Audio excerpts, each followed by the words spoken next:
All right, let's dive right in. The market is betting billions, and I mean billions, on a full-blown nuclear renaissance. But what if I told you the fuel for this renaissance doesn't even exist, and that the entire premise is sitting on a geopolitical powder keg?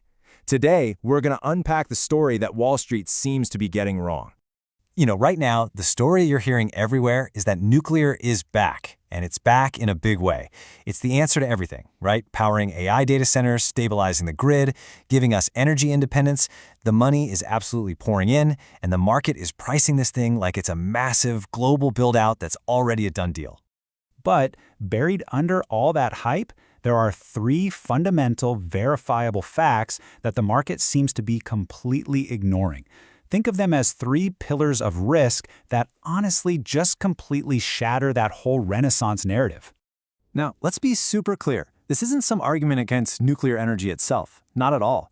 It's a warning that the market's big, exciting story is built on a really shaky foundation. What comes next is going to be something much smaller, way slower, and a whole lot more strategic. So let's get into the details. So where is all this market optimism even coming from? Well, it really all got ignited by one single moment. You can almost think of it as a starting gun that sent all the investors racing.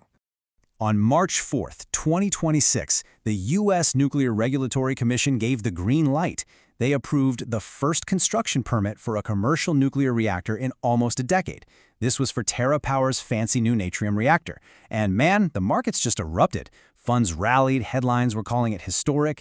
This was it. This was seen as the official start of the Renaissance. But here's where that amazing story hits its first, and honestly, its biggest snag. The first pillar of risk that nobody seems to be pricing in is that the fuel for this whole new generation of reactors, well, it simply doesn't exist at a commercial scale. You see, these new advanced reactors, like the Natrium one, they need a special kind of fuel. It's called HALEU. It's basically a more potent fuel that lets you build smaller, more efficient reactors. The tech itself isn't the problem. The problem is the supply chain, or lack thereof. Okay, now this slide, this really gets to the heart of the issue. To get up and running, that new Natrium reactor needs 40,000 kilograms of HALEU fuel every single year. You want to guess what the entire US production capacity is right now? Just 900 kilograms. No, that's not a typo. We are not talking about a small gap here, we are talking about a canyon. That is a 44 times shortfall. Just to fuel this one reactor, the U.S. would have to build an entirely new industrial fuel chain from scratch. A process that could take, 15 to 20 years? This analogy just captures the sheer absurdity of it all perfectly. The market is throwing a party because someone got a permit to build a car, while totally ignoring the fact that the engine for that car hasn't even been invented yet. And that massive fuel gap? Well, it leads us directly to our second pillar, what we're calling the China trap.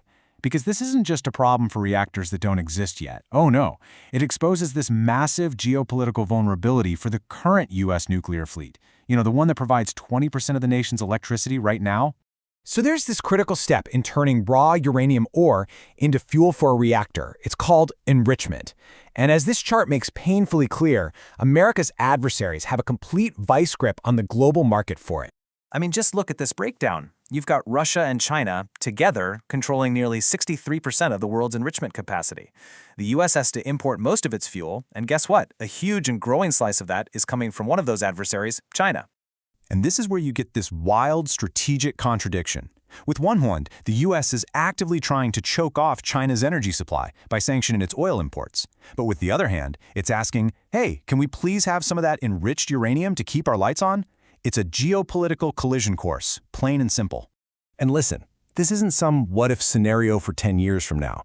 This timeline shows it's happening right now. You've got the U.S. banning Russian uranium, then China stepping in to fill the gap, then the National Security Council launching an investigation, all while tensions are boiling over in the Middle East. The risk is active and it is growing by the day. All right, so this geopolitical tension isn't just a headache for diplomats. It creates our third pillar of risk, one that makes these new nuclear projects potentially completely uninsurable. The active risk of war has totally changed the financial math. To really get this, we have to look at the huge difference between the Fukushima disaster back in 2011 and what's happening today at the UAE's Barakah nuclear plant. These are two fundamentally different kinds of risk. Look, Fukushima was a horrible natural disaster, but from an insurance company's point of view, it was a random event, something you can model. The Baraka plant, though, that is a whole different beast. It's operating inside an active missile exchange. That's not an accident, that's a conflict. And that triggers the war exclusion clauses in basically every insurance policy, creating a risk that private money simply will not touch. For the first time ever, a civilian nuclear plant has become a potential military target. So why is that such a catastrophe for this whole Renaissance idea? This slide tells you everything. Two-thirds of the cost of any new nuclear plant isn't concrete or steel. It's the cost of capital. It's that risk premium that investors demand. So by introducing a new, uninsurable war risk, you are directly attacking the single biggest and most sensitive part of the entire financial model. So, let's recap. We've got a massive fuel gap, a dangerous dependency on an adversary, and a brand new, uninsurable risk. So, what's left? What actually survives when this whole Renaissance narrative collapses? You know, the analysis here suggests we don't even have to speculate that much. We just need one of three scenarios, which are all pretty much already in motion, to play out to its logical end. Scenario 1. China decides to use its leverage and cuts back on uranium exports. The result? No fuel, no Renaissance. Simple. Scenario 2. There's a military incident. A missile hits a nuclear facility in the Middle East. The result? The entire asset class becomes uninsurable overnight. Renaissance over. Scenario 3. The U.S. has to back down on its foreign policy just to protect its fuel supply. The result? The whole strategy is exposed as being incoherent. See a pattern here? All roads lead to the same conclusion. But, and this is important, this doesn't mean nuclear power is toast. Not at all. What's likely to survive is something much more deliberate. Growth will be slower, yeah, but it'll be concentrated among trusted allies. It'll be focused on methodically rebuilding secure supply chains from the ground up. It's strategic, not the kind of wild, free-for-all renaissance the market is pricing in right now. Look, the need for clean, reliable power that's driving this whole conversation, it's very, very real. But the paradox is that the same global conflicts that created some of that urgency might be the very thing that destroys the financing and the fuel supply needed to meet it. It's like the market has read the first half of the story and gotten really excited. But as this analysis shows, the second half, that's where the real thesis lives.